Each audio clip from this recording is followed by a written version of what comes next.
প্রচারণা এবং কৌশলে কোন দল এগিয়ে? অনেকে বলার চেষ্টা করছেন যে নির্বাচন একপেশে হবে, অনেকে আবার বলছেন যে ৯১-এর মতো এক ধরনের অঘটন ঘটলেও ঘটতে পারে। আপনার পর্যবেক্ষণ কি? সবই হতে পারে, অঘটনও ঘটতে পারে, একপেশে হতে পারে।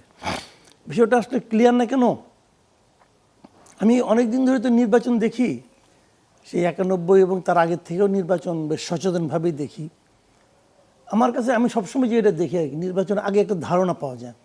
ধারণা পাওয়া যায় কিভাবে?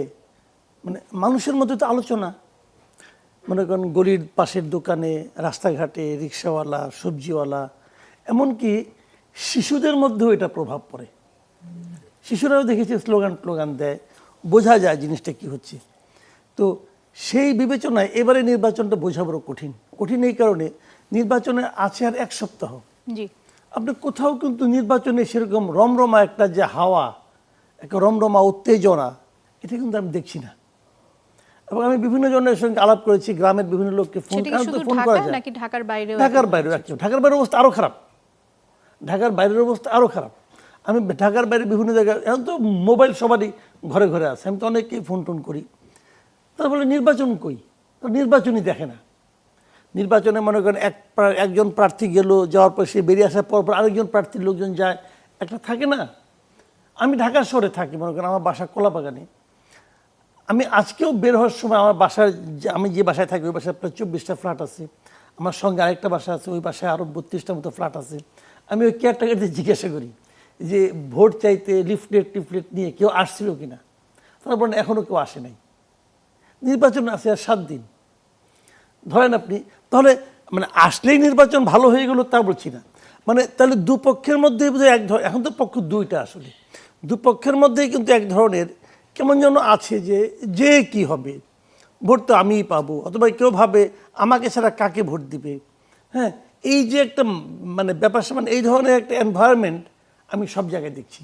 এখন যদি কেউ না যায়, গেলেই কিন্তু আলোচনাটা হয়। ধরেন আমার বাসায় যদি কেউ যায়, একজন লিফলেট নিয়ে গেল, তাহলে কিন্তু আমি নামার সময়, ঘর থেকে বাসা থেকে নামার সময় দেখবো যে কেয়ারটেকাররা ওরা আলাপ করতেছে, এরকম দেখবো। এই আলাপ থেকে কিন্তু আপনি ধারণা করতে পারবেন যে আসলে মন মানসিকতাটা কী। তো ওদের মধ্যে তো নির্বাচন এবং নির্বাচনের সময় এখন এবং অন্য সময় আমি কোনো পার্থক্য দেখি না। যে নির্বাচন নিয়ে খুব একটা আগ্রহ কিন্তু আসলে মানুষের মধ্যে নাই। এটার কারণটা কি মনে করেন? মানে এই যে আপনি বললেন যে ভোট চাইতে আসেনি, এই ভোট চাইতে না আসার মানে এটি কি এই কারণে যে এখন প্রচারণার কৌশল বদলেছে, সামাজিক যোগাযোগ মাধ্যমের উপর বেশি জোর দিচ্ছে, সেই জন্য তারা ফিজিক্যালি এসে ভোট চাচ্ছেন না, নাকি আপনার মানে কি কারণ হতে পারে? কিন্তু সামাজিক যোগাযোগ মাধ্যমে যে তারা খুব ভোট চাচ্ছে তাও তো দেখি না। বিএনপি অথবা জামাত, তাদের তো শুনেছি যে তাদের নাকি সামাজিক সোশ্যাল মিডিয়া নাকি খুব স্ট্রং। সেই স্ট্রংয়ের কোনো নমুনা তো দেখি না। আমি তো সোশ্যাল মিডিয়ায় মোটামুটি অ্যাক্টিভ একজন মানুষ, আমার কাছে তো আসতো, আমি দেখি না কিছু এগুলো। তারা যে এগুলিকে খুব একটা বুস্ট করছে, মানুষের কাছে পাঠাচ্ছে, আমার কাছে তো তাও মনে হয় না। না, এখানে আমার যেটা মনে হয় সেটা হলো কি, মানে এই দল দুটোর মধ্যে, মানুষের মধ্যে মানে এমন একটা অবস্থান আছে, এই দুটো দল তো আসলে একই রকম দল। দীর্ঘদিন তো বিএনপিরই ছত্র ছায়ার নিচে তো এই আপনার জামাত ইসলাম এবং জামাতকে আপনি এক ধরনের দল বলছেন?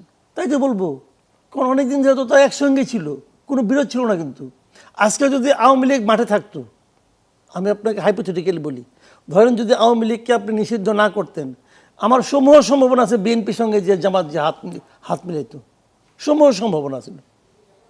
একই ধরনের দল তো।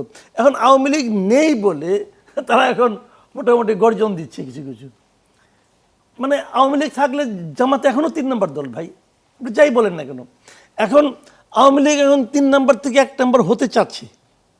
এই চাওয়ার পিছনে মূলত কাজ করছে তারা, মনে করেন এখানে একটা জিনিস হলো কি, বিএনপির, আমরা আগে বলতাম না যে বাংলাদেশের দল হলো দুইটা, একটা হলো আওয়ামী লীগ আর একটা হলো এন্টি আওয়ামী লীগ, মানে ভোটের সময়। এখন যেটা দাঁড়াইছে, দল হলো দুইটা, একটা হলো বিএনপি আর একটা হলো এন্টি বিএনপি। যা নাকি আগে যারা এন্টি আওয়ামী লীগ ছিল, তারা কি আওয়ামী লীগের বিভিন্ন অপকর্মের অথবা বিভিন্ন কর্মকাণ্ডের যারা সমালোচনা করত, অথবা আওয়ামী লীগের যে বিরোধিতা করতো, তারা হলো একটা জোট ছিল। এখন যেটা হয়েছে যে বিএনপির যারা সমালোচনা করেন, বিএনপির যারা বিরোধিতা করেন, তারা মিলে হয়েছে জামাতের সঙ্গে এন্টি বিএনপি। এখন হলো এই বাস্তবতাটা। তো এই বাস্তবতাটা খুব যে জোরালো হতে পারছে আমার কাছে তা মনে হয় না। কারণ এদের সংখ্যা, এরা হচ্ছে জানেন উভয় পক্ষই, বিএনপি অতটা না, জামাত কিন্তু মূলত তাকিয়ে আছে আওয়ামী ভোটের দিকে। আওয়ামী ভোট পেলে তারা ভালো করবে, নতুবা তারা কতটুকু ভালো করবে বলা বড় কঠিন। এটা হলো আমি এভাবে ভাবি, যে কারণে মানুষের মধ্যে টান টান যে উত্তেজনা এটা নাই। আমি আরেকটা এক্সাম্পল দিয়ে বলি আপনাকে। আমার বাড়ি হলো ময়মনসিংহ বেল্টের জামাতের কোনো খবরই নেই, জাস্ট কোনো খবর নাই। তো ওখানে জামাত ময়মনসিংহের সঙ্গে ফর্চুনেটলি আমার যিনি সহ আলোচক রনি, ওর বাড়িও ময়মনসিংহ। দেখি উনি কি বলে, হ্যাঁ আমাদের একই উপজেলায় বাড়ি, কিন্তু তো উনি বলতে পারবে যে আমার খবরের সঙ্গে ওনার খবরের কোনো বিরোধ আছে কিনা। অথচ আমার উপজেলায় জামাতের একজন কেন্দ্রীয় নেতা আছেন, উনি প্রার্থী হয়েছেন। মানে এটা চোখ বন্ধ করে বলে দেওয়া যায় ফল কী হবে। তো আপনার চট্টগ্রাম, খুলনা রিজিয়ন, রংপুর আর আপনার রাজশাহী রিজিয়ন, এইটা দিয়া ক্ষমতায় চলে যাবেন কীভাবে আমি বুঝি না। আপনি জামাতের একজন লোককে, আমি আরেকটা কথা বলে শেষ করি, ঢাকা শহরে জামাতের একজন লোককে জিজ্ঞাসা করেন যে ঢাকা শহরে আপনার কয়টা আসন চান অথবা কয়টা আসন পাবেন বলে মনে করেন, তারা 5টা 6টা, এর বেশি বলার নিজেরাই বলতে পারবে না। এবং যদি তারা 7টা বলে 7টা বলতে পারে, যদি 7টা বলে 7টা পাবে। এটার মধ্যে আবার ঢাকা 17 আছে, মানে তারেক রহমানকে হারাইয়া যিনি ক্ষমতায় যে খালেদুজ্জামান সাহেব, ওনাকে রাখতে হবে। এটা কতটুকু সম্ভব হবে বাস্তবে আমি জানি না, হতেও পারে, কে জানে কী হবে। কাজে যদি 18টার মধ্যে তারা নিজেরাই যদি 5টা বেশি আশা না করে, তো সারা দেশে কীভাবে কী হবে? তাহলে কি কিছুটা একপেশে নির্বাচন হবে? আমার এখন কেন যেন মনে হয় মাঝখানে একটু আওয়াজ ছিল, যে আলোচনা ছিল যে ওনারা হয়তো চুপচাপ কিছু নীরব ভোট পেয়ে যাবেন, কিন্তু গত 2-3 দিনের পারফরমেন্সে আমি ওটা দেখছি না। আমার কাছে মনে হচ্ছে ওনারা একটু পাজলড হয়ে গেছে। তারা হলে এরকম এলোমেলো আচরণ কেন করবেন?